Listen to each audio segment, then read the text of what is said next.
Riker waited 15 years to become a Star Trek captain, but is still waiting for his biggest promotion. Commander William T. Riker is one of the most recognizable faces in the Star Trek universe. With his signature beard, charming smile, and unmistakable swagger, he became the quintessential first officer on Star Trek, the Next Generation TNG.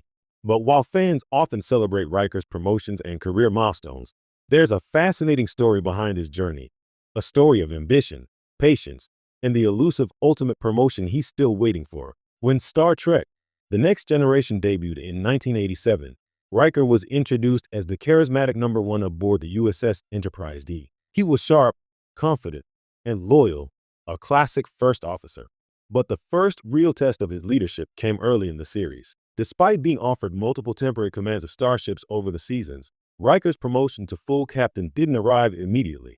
In fact, he had to wait a staggering 15 years before he finally assumed the role of USS Titan's captain, a milestone revealed in the post-TNG novels and expanded lore. Fans who had grown up watching him say, "Make it so," from the first officer's chair had to reconcile years of imagining him commanding the Enterprise himself. Why the long wait? It wasn't that Riker lacked ambition. On the contrary, he is one of the most driven characters in Starfleet.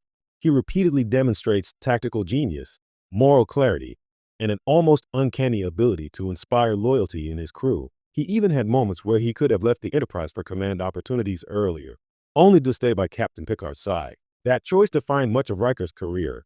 His ambition was tempered by loyalty, mentorship, and perhaps a quiet understanding that timing in Starfleet isn't just about skill, it's about narrative. Riker's delayed promotion highlights a recurring theme in Star Trek. Leadership is more than a title. While the audience might have been eager to see him at the helm of the Enterprise, the series continually reinforced that his role as first officer was crucial. Riker was often the bridge between Picard's decisions and the crew's execution. He was the field leader in away missions, the negotiator in tense diplomatic situations, and the moral compass in times of ethical uncertainty. Without him in that role, the Enterprise D would have functioned very differently. The show's writers, intentionally or not, illustrated that being a great leader doesn't always mean being the captain. Then came Star Trek: Nemesis in 2002, Riker's cinematic opportunity to step fully into command. The film closes with his assignment to the USS Titan, alongside Counselor Deanna Troi. Fans celebrated. After years of patience, Riker finally achieved the rank of captain. Yet, there's a lingering sense that even this promotion isn't the biggest one he might have deserved. After all, the Star Trek universe is one of endless exploration and hierarchy. The USS Titan, while important, isn't the Enterprise, a ship that has become synonymous with Starfleet's finest. For many, the image of Captain Riker commanding the Enterprise remains tantalizingly unrealized. Part of the allure of Riker's career trajectory lies in its relatability.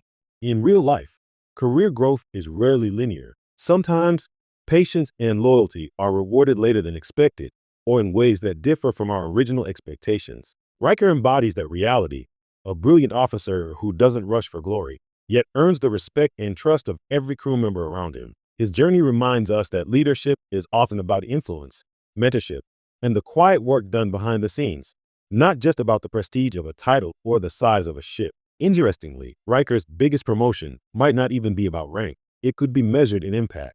Consider how many officers and cadets cite him as an inspiration. Consider the lives he saved, the diplomatic crises he defused, the missions he led with ingenuity. Starfleet's hierarchy may have taken time to catch up to his talent, but his legacy as a leader is secure. The promotion he's waiting for might be symbolic, a recognition not just of rank, but of influence across generations of Starfleet officers. Yet, the narrative tension remains compelling because it mirrors one of the most enduring aspects of Star Trek: hope.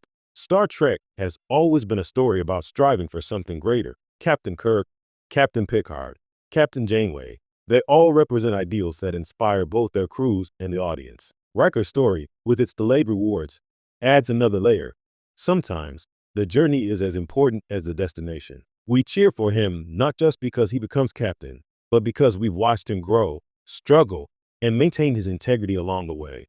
Perhaps that is why fans remain fascinated by Riker. He is ambitious but patient, skilled but humble, daring but loyal. He waited 15 years to finally take command of his own ship, yet we still imagine him sitting in the captain's chair of the Enterprise, staring out into the stars. His biggest promotion may still be ahead, not just in rank, but in cultural recognition, in the imaginations of fans who grew up wanting him to make it so one more time.